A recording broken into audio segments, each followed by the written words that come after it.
This is Alen Amirkhanian. Today is April 11, 2017. This interview is being conducted from Glendale, California via Skype to Yerevan, Armenia. I will be interviewing Mr. Alen Amirkhanian. Thank you for joining me, Mr. Amirkhanian. You're welcome. So, what country are you originally from? I was born in Iran, Iran. Tehran, Iran. Okay. So what made you decide to leave the country? It was basically my parents who decided to leave, and so I had to follow them. All right. It was in 1977, 1 year before the revolution, the Iranian Islamic Revolution. So, Okay. I was about 14. About 14. So how did the decision of moving to America make you feel? Excited. It was a new world, new kind of opportunities, a bunch of opportunities. So it was exciting, but at the same time, it was leaving behind a lot of friends and people who knew, I knew, and so it was sad in that way because once we moved here, the social environment wasn't as rich as it was. How do you explain that more specifically? Like, what are some examples you could give? Well, I mean, if you're 14, you're around the age where you start to explore the city on your own with your friends, and you get out of the house, and parents always aren't on, in control of your time, and it's more so in the U.S. probably than in Iran than in the U.S. 14-year-olds were a little bit more independent, and so in terms of going out and playing outside and being out in the streets. And so that was exciting because with friends you would explore the city, you would find different things about the city, and when you're on that age and you leave, all the friends are left behind. Then that whole period of life is because when you get to the U.S., it's a very protected environment. Everyone's afraid of it's an unknown environment, so parents are very careful about every move you make. So that kind of was I wouldn't say tough, but it was a kind of an unpleasant transition. Uh-huh. Okay. So as you were leaving, what were the conditions like in the country, in Iran, when you left? Well, that's a complicated question to answer, depending who whose condition we're talking about. Our condition was very comfortable, very pampered. So we did not leave because of need or oppression of any sort. It was just the U.S. was seen as a place where there were more opportunities for education, especially, and and so that's basically the reason I think my Uh-huh. parents decided to. Okay. Were there any challenges that you faced as you were coming here, or when you first came to America? Well, one of the challenges I already alluded to, that was that socially it was an unknown environment. You didn't have a lot of friends. Mostly you hung out with a couple of friends that my parents had who had moved to the U.S. Earlier, like in the '60s or '70s, and their kids were pretty much Americans, and it was very kind of not. Uh, we weren't necessarily all on the same wavelength and sync, but it took time to adjust it and got to know the culture, and so that was a transition period that I think pretty much every immigrant goes through, especially if you come to a country where you don't already have like a base of people within the same country living there. For later immigrants, that was probably different. People who came in the '90s, even late '80s, '90s, there were many more Armenians from Iran in LA, and so a lot of the social networks were pretty much transferred from Iran to the U.S. Mm-hmm.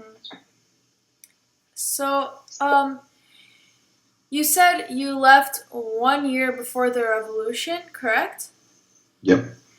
Um, did the revolution occurring, did that impact your parents' decision on moving to America? Did you know what was going to happen? I don't think they had a sense of that it was going to happen. No. My father went back because he had work-related responsibilities that he had to be attending to. So he did go back to the U.S. and to Iran, and he did spend some time there, a few years there, to take care of work because we had to be fed. So that's kind of, and he stayed there even after the revolution. So that was kind of the way the transition worked. It wasn't all of us moving together at the same time. It was a few years. It was me, my brother, and my mother were in the U.S. My father, a couple times back and forth, but then 3, 4 years he didn't come back. So and finally he did. Oh, okay. So since your father was there during the revolution, do you remember him telling you any stories that he witnessed? No, not from him. Um, but also, a lot of friends and relatives came over. So just immediately after the revolution, there was also the Iran-Iraq War. So there was a lot of people had stories about bombings, um, kind of scary things about everyday life in the city. Of course, for kids, sometimes that's exciting because it's a lot of noise and color and light and bang. And, until it doesn't hit you, it's exciting. Right. Um, did you leave anyone behind that was a family member or somebody that impacted you a lot in your life? Sure, all the relatives were there, grandparents, aunts, uncles. Um, Many of them eventually came to the U.S. But, initially, they weren't part of the move. Uh-huh. And what valuables did you leave behind? I think the valuables that probably I think about most are 8 millimeter movies of our childhood, which were lost. Oh, and do you recall any of the um, videos that you saw and you miss currently? 8 millimeter films, movies. Films, Yeah, excuse me. we did have videos back. Um, I don't actually don't have memories of the clips, Oh, but I okay. knew like about 10, 12 of them, and we always blamed our father for being careless about them and Oh, probably tossed away with a lot of stuff. oh. So, why did your family choose the United States? Why not any other country? Well, I think the U.S. was seen as a place where immigrants, especially voluntary immigrants, could more easily move to and adjust to. It was especially on the coasts. You always had a sense of opportunity, and my father had already been to the U.S. prior to our move, Oh, so so that was kind of the sense. I bet. I mean, I was young, so I wasn't part of the decision making, but I bet there was an element of randomness to it too. But I guess there was some kind of a preference to move to the U.S. Uh, because of you know familiarity, kind of the comfort of the place. Europe was not at the time a very comfortable place, especially for people from the Middle East to live in. And a place like Los Angeles was, of course, much more cosmopolitan, much more international. Everyone could fit in, especially by the late 1970s. So I think that was probably part of the reason. oh. Um, So, as you said, Europe was not a very comfortable place to be in at the time. But comfortable. It was not a very welcoming place for me. Yeah, not a very welcoming place. Um, how exactly did you feel while you were there? Well, a couple of trips that we had, there was always this sense that you were seen as an outsider, uh, and and you were not you're kind of treated differently uh, from day-to-day interactions. Europe, of course, has changed since then. It changed greatly. In the 1970s, it was much less welcoming to, especially Middle Easterners, and probably today more from Africa. But nonetheless, it was a very different Europe back then than it is now. Anyway, that was the sense, and I don't think my parents had any kind of proclivity or inclination to go to live in Europe. They were both more like America, Uh-huh. especially California. California. So, but why California? Well, because it was just it was a you know I wouldn't have picked California. But they it was kind of, I guess, the ease of the LA lifestyle of the ease of the big spaces, the um, kind of lots of movement, lots of distances, and sunny weather. And when congestion wasn't as bad back then, of course, very soon became very bad. Traffic congestion and air pollution. So I think those were kind of whatever drew everyone else to Southern California. I think those were the elements that also attracted them. Oh, okay. So as you were leaving, as you were telling people that you were leaving the country, how did they treat you? How did that affect your living over there, but right before leaving? But the thing is, I think we didn't move to the U.S. to with the intention of staying. We just came for a summer visit and then we just stayed. Oh, did you That's did you did you just stay, or did you go back and pack a few things and then come back? No, didn't pack nothing. Oh wow, so you just came for a summer trip and decided spontaneously to stay here? I guess, yeah. Oh wow, that's nice. Um, what what made you want to stay here though? Why did you not want to go back? It wasn't my decision. Oh, okay, you're right. Um, so as you stayed in America, what changes in lifestyle did you make when you as you were staying here? It's a very complicated question. I don't even know how to begin answering it. What do you mean change the lifestyle? You It's like know, her blonde. you dyed your hair blonde? I did not. Oh, No. you did not. Oh, okay. um, what did it? How did? No, because the first few years you just go to school, you come home, and it's a very home kind of life. Uh huh. Uh, and we didn't have a lot of friends around until later on. So it was very much school, home, school, home, school, home, shopping, school, home, shopping. School, home.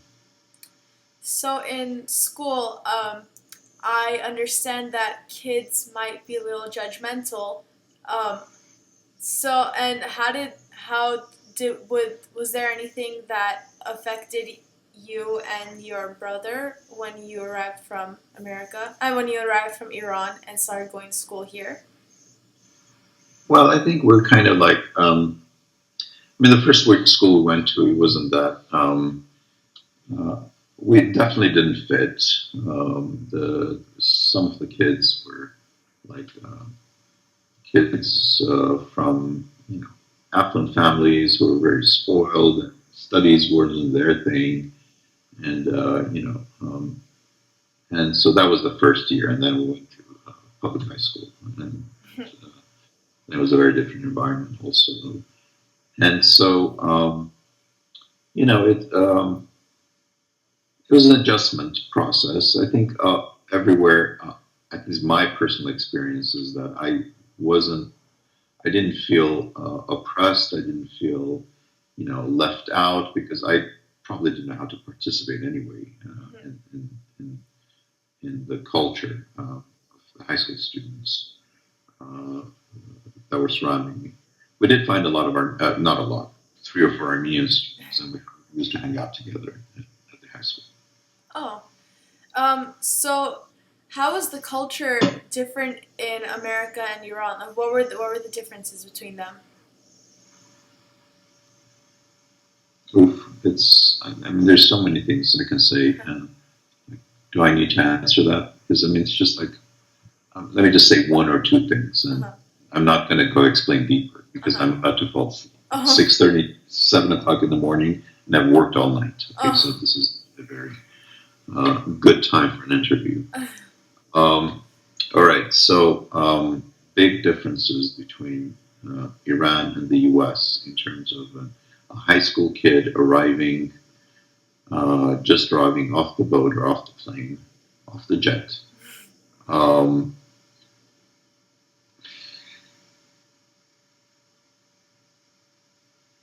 I think that the first thing you notice is how comfortable a lot of Americans portray themselves to be with themselves, and how extroverted and outgoing they are. Uh-huh. And where we came from, people were pretty much very reserved. Oh. So you were not that allowed, but you were. The expectation was that you would kind of not be so out and kind of confident, and So I think that was probably the first big impression, the difference that you would notice moving from a country like Iran to the U.S. Oh. Oh, okay. Um, and um, sorry. Yeah. Um, what are some of the differences or similarities you've noticed in the cultures here, and in your home country? Home country meaning Iran. Yes. Okay, like isn't this the same question as the one before that? Yeah. Um, what are some similarities? Well, like when you came to America, what similarities did you notice in general, not just in schooling? Um, Similarities. Um, it's hard to come up with something that I felt like this is same over here as it was over there. I can't think of anything. Um, Movement was different. I mean, you drove car all the time. And, there's very little pedestrian activity we did in Los Angeles, especially. Of course, people and disposition, how they carried themselves, behavior was very different. Um, the language was different. So it was hard to kind of know. I can't point out you know, similarity right now Okay, in my that's state yeah, that's fine. of Um, business. if you were to um, know that you were moving from Iran to America instead of just like staying here after a summer trip, how would you have prepared for your trip here, knowing some facts about America?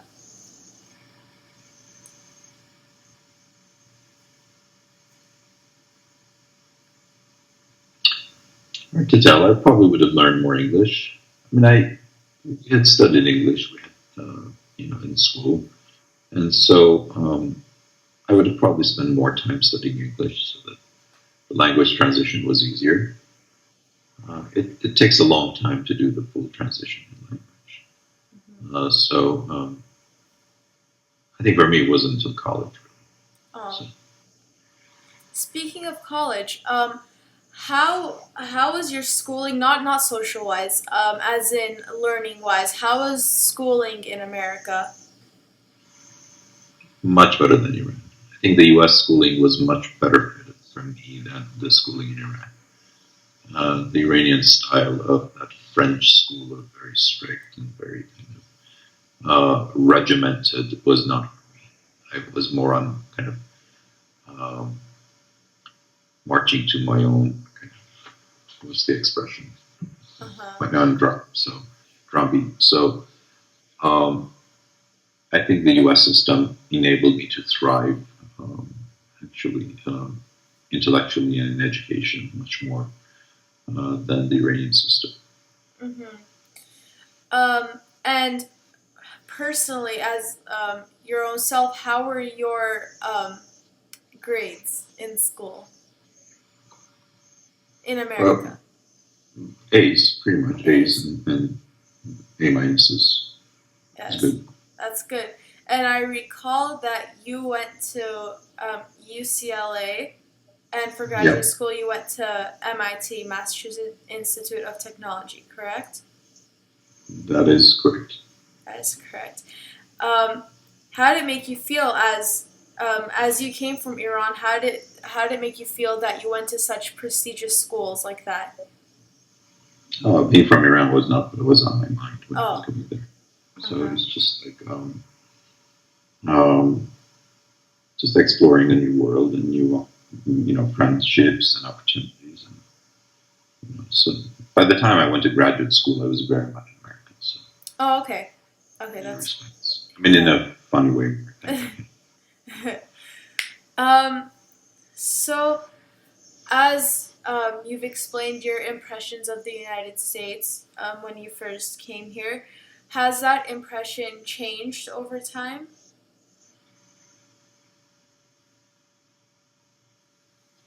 No. I think the U.S. is still a very interesting, fascinating country. Overall, I think American people are very generous people, very open people. It's one of the few countries where people constantly question themselves and try to have social issues on the forefront of their minds, and there's a sense of constant social critical thinking about yourself, your society, and your shortcomings and your merits. And so I think in that respect, it's a unique country, because there's a lot of other countries, even newly settled countries, which are not as advanced in terms of their kind of soul searching. That's not to say the U.S. doesn't have problems. Of course it does. So, but I think I will stop there because I forgot what you asked. So, as you were answering, you said that America's a very fascinating country. What specific are there any specific places you find fascinating that you wouldn't have found in Iran? Yeah, of course. I mean, everywhere is different from Iran. I mean, there's nothing similar to it. I mean, if you go to Latin American countries, those cities, the kind of post-Second World War cities, are pretty much what I remember Tehran. I've been to some of the South American countries in more recent years, 10, 15 years ago, and they reminded me of Iran, whereas no in the U.S., I would go with them. So. Could you repeat that one more time? I'm sorry, I couldn't.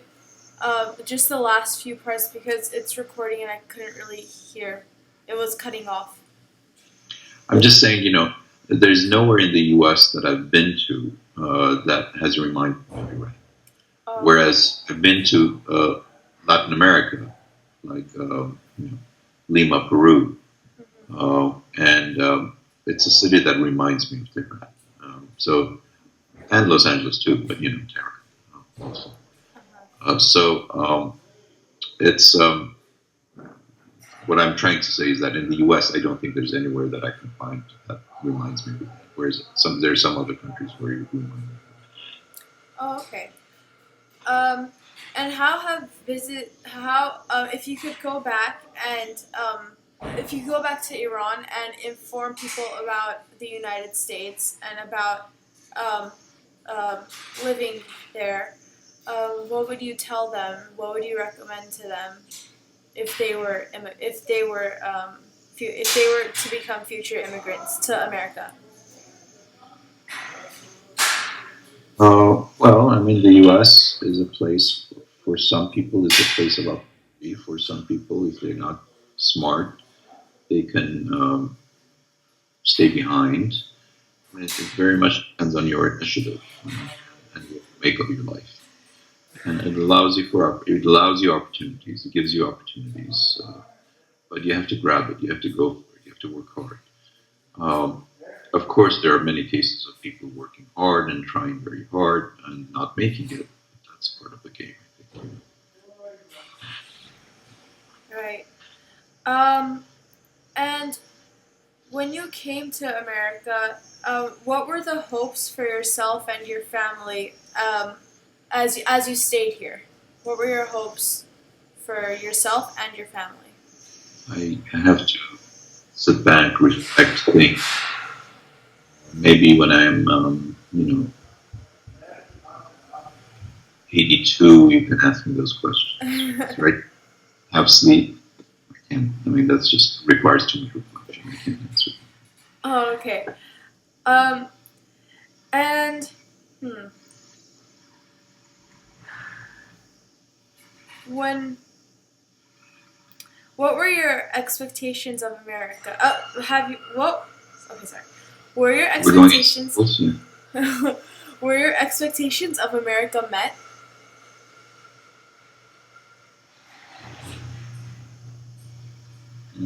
Again, I have to kind of reflect and remember, try to remember what my expectations of America were.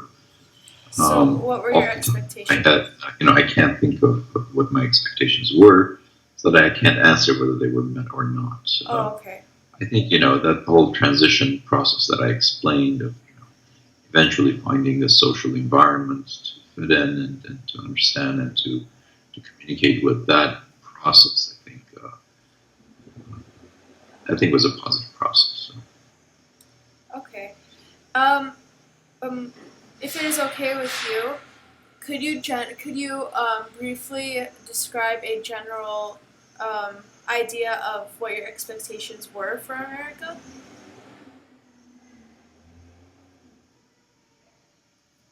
Are you a machine, Colleen, or you listen to me? I just said I can't do that. Okay, okay. Never mind. Um, hmm. How would you between your expectations and reality? How, what did you realize? If you remember any of your expectations, what did you realize about? Okay. Okay, I won't say that. Um, I need a couple more questions.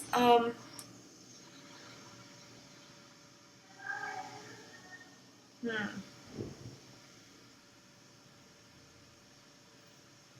Go ahead, ask the question. I'll just make fun of you. um. So between here and Iran, what was your life like as a child in Iran rather than America? Going back to Iran, what was your childhood like in Iran?